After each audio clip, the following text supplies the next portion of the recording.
KSFE diamond സിറ്റിയിലെ സമ്മാനാർഹർക്ക് സമ്മാനങ്ങൾ കൈമാറി. തൃശൂരിൽ നടന്ന ചടങ്ങിൽ ധനമന്ത്രി KN ബാലഗോപാലാണ് സമ്മാനങ്ങൾ കൈമാറിയത്.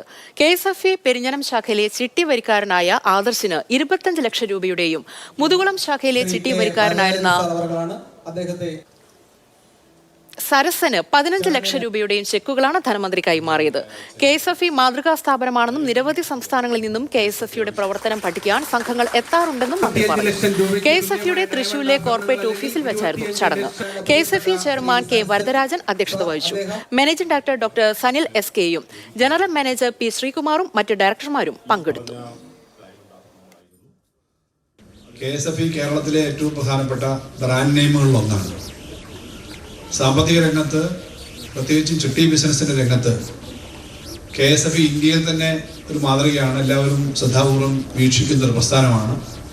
KSFEയുടെ ബിസിനസ് ഇപ്പോൾ ഏകദേശം ഒരു റെക്കോർഡിലേക്ക് എത്തും. ഈ വർഷം 1 ലക്ഷം കോടി രൂപയുടെ ബിസിനസ് എന്ന് പറഞ്ഞാൽ എല്ലാം കൂടി 1 ലക്ഷം കോടി രൂപയിലേക്ക് KSFE ഈ വർഷം എത്തും എന്നുള്ളത് അങ്ങേയറ്റം അഭിമാനകരമായ കാര്യമാണ്.